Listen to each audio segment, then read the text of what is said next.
Havia um tempo em que os homens não sabiam que a mente podia ser domada. Vagueavam, movidos pelo instinto, subjugados por desejos e terrores que pareciam vir de fora, mas que, na verdade, brotavam do próprio abismo interior.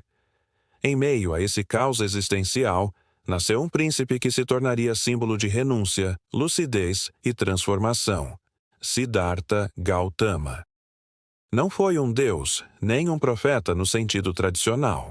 Foi um homem que ousou não aceitar as verdades que lhe foram dadas, e ao desafiar o mundo, descobriu que o verdadeiro cárcere não está nas grades de ferro, mas no apego às ilusões. Sua história não começa sob uma árvore, nem termina com um sermão. Ela se inicia na clausura dourada do excesso. E essa é a primeira ironia de sua jornada. O jovem Siddhartha nasceu cercado por tudo o que o mundo considera bom: riqueza, beleza, status, prazeres incontáveis. Seu pai, um rei, movido pelo medo de uma profecia que dizia que seu filho abandonaria o trono em busca da iluminação, tentou esconder dele toda forma de sofrimento. Criou um microcosmo onde não existiam doentes, velhos ou mortos. Era um palácio de espelhos polidos, onde só se refletia a juventude e a vitalidade. Mas não se pode esconder a verdade da alma por muito tempo. Quando Siddhartha, já adulto, saiu pela primeira vez do palácio, encontrou o mundo real. Viu um velho encurvado, um doente agonizante, um cadáver sendo levado à cremação. Viu também um monge em paz, alheio ao tumulto. Essas visões o dilaceraram. O mundo, que parecia perfeito, revelou-se uma máscara frágil sobre um rosto em decomposição. Foi então que ele compreendeu: tudo aquilo que é amado está condenado a desaparecer. Essa revelação o levou ao gesto radical que mudaria a história espiritual da humanidade. Ele abandonou esposa, filho, palácio, riquezas e sua identidade como príncipe. Não fugiu por covardia, mas porque sabia que permanecer seria trair a si mesmo. Partiu em busca de algo que nem ele sabia nomear: um estado de liberdade absoluta, onde a mente não fosse mais escrava dos desejos e temores. E aqui começa a travessia arquetípica do herói interior. Siddhartha se tornou um andarilho, um asceta, mergulhou nos extremos do ascetismo indiano. Jejuou até quase morrer, dominou os sentidos até deixar de sentir o corpo, rejeitou todo o prazer. Mas percebeu, após anos de mortificação, que negar o corpo também era um tipo de apego. Não havia iluminação no sofrimento pelo sofrimento.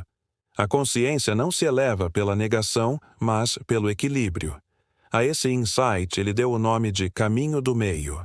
Nem a entrega hedonista ao prazer, nem o niilismo autodestrutivo da mortificação.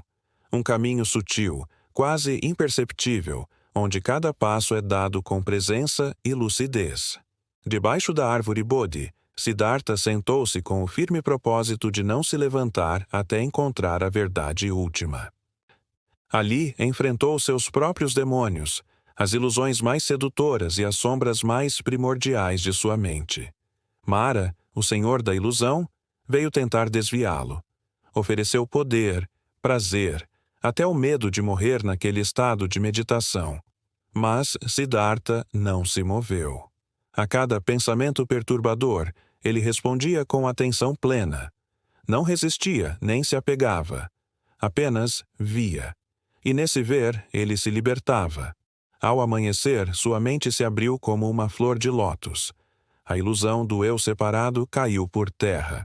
Ele compreendeu que o sofrimento humano nasce do desejo, do apego a uma identidade, a uma narrativa, a um corpo, a uma emoção. E que, ao cessar o desejo, o sofrimento também cessa. Essa foi sua iluminação. Mas não era uma salvação mágica, e sim uma sabedoria prática. Um método.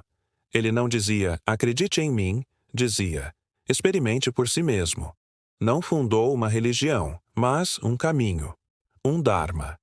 As 4 nobres verdades que ele revelou não eram dogmas, mas mapas. Primeiro, a vida é dukkha, não apenas sofrimento, mas insatisfação, instabilidade. Segundo, Essa insatisfação nasce do desejo, do apego, da ânsia por permanência em um mundo impermanente. Terceiro, existe uma possibilidade de cessar o sofrimento. Quarto, o caminho para essa cessação é o nobre caminho óctuplo, uma prática de retidão, meditação e sabedoria. Não há céu nem inferno no budismo original, apenas estados mentais que criamos e recriamos incessantemente. O samsara, ciclo de nascimento e morte, não é apenas literal, mas psicológico. Vivemos renascendo em cada desejo, em cada medo, em cada ideia fixa. Buda não falava de Deus, não prometia paraíso. Sua proposta era mais corajosa, que o ser humano se tornasse responsável por sua própria mente, que ninguém fosse salvo, mas que todos pudessem despertar. Não havia hierarquia espiritual, apenas graus de consciência. Isso era revolucionário. Em uma Índia hierárquica, Buda falava aos brahmanes e aos intocáveis, às prostitutas e aos reis, como iguais. A iluminação não era monopólio de casta ou sangue, mas fruto da prática interior. Por isso sua mensagem se espalhou. Era uma ruptura com a superstição e a autoridade cega. Era a vitória da experiência direta sobre os rituais mecânicos, mas não sem oposição. Ao longo dos séculos, os ensinamentos do Buda se ramificaram. Surgiram diferentes escolas, interpretações e adaptações culturais. No Tibete, tornou-se um caminho esotérico de rituais e símbolos. Na China, fundiu-se com o taoísmo. No Japão, gerou o Zen, uma via austera e direta. No Ocidente, encontrou ressonância na psicologia, sobretudo na análise junguiana da sombra e na proposta de individuação.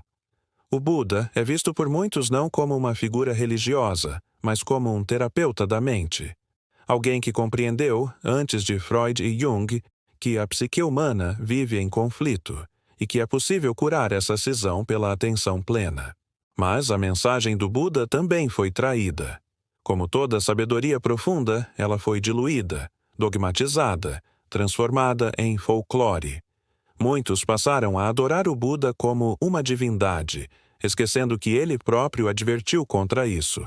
Ele dizia: se encontrar o Buda no caminho, mate-o. Um chamado à autonomia. Uma recusa a ser seguido como ídolo. Ele queria despertar mentes, não fundar um culto. Por isso, sua herança mais preciosa é o silêncio lúcido, a serenidade diante do caos, a capacidade de ver as coisas como são. Vivemos em uma era em que o sofrimento assumiu novas formas: ansiedade, alienação, excesso de estímulos, vazio existencial. Mas o diagnóstico do Buda continua válido. Ainda sofremos porque desejamos incessantemente. Desejamos status, perfeição, segurança absoluta. Fugimos do envelhecimento, da doença, da morte, como se fossem erros do sistema. Mas eles são o próprio sistema. São os lembretes de que estamos vivos. E o Buda nos convida a olhar para isso de frente, a aceitar a impermanência como libertação, não como castigo, a soltar o eu como um punhado de areia. Ser budista não é decorar sutras, mas praticar presença. É escutar os próprios pensamentos sem se identificar com eles. É observar a raiva, o medo, a luxúria e dizer: isso também passa. É ver que não há nada fixo em nós, nem corpo, nem emoção, nem identidade. Somos um fluxo, e o sofrimento nasce quando tentamos congelar esse fluxo. A meditação é o espelho onde vemos nossa verdadeira face, aquela que não tem forma, mas que tudo vê. O Buda não nos deu respostas prontas. Ele nos ensinou a perguntar de forma diferente. E assim, mais de 2.500 anos depois, sua figura continua a assombrar e inspirar. Ele não fundou impérios, não escreveu livros, não comandou exércitos. Mas sua influência moldou civilizações, inspirou revoluções silenciosas, mudou paradigmas mentais. Não por imposição, mas por ressonância. Porque, no fundo, todos nós intuímos que há algo errado na maneira como vivemos, que correr atrás de mais prazer, mais controle, mais reconhecimento, nos leva a menos. que o verdadeiro poder não é o de dominar o mundo, mas o de dominar a si mesmo. Siddhartha Gautama, o homem que acordou, nos deixou um legado que não pode ser destruído por guerras ou corrupções, porque não é um templo de pedra, mas um espaço interior, um estado de consciência onde tudo é visto com clareza e compaixão. E talvez essa seja a revolução mais urgente de todas, uma revolução na forma como percebemos, sentimos e existimos.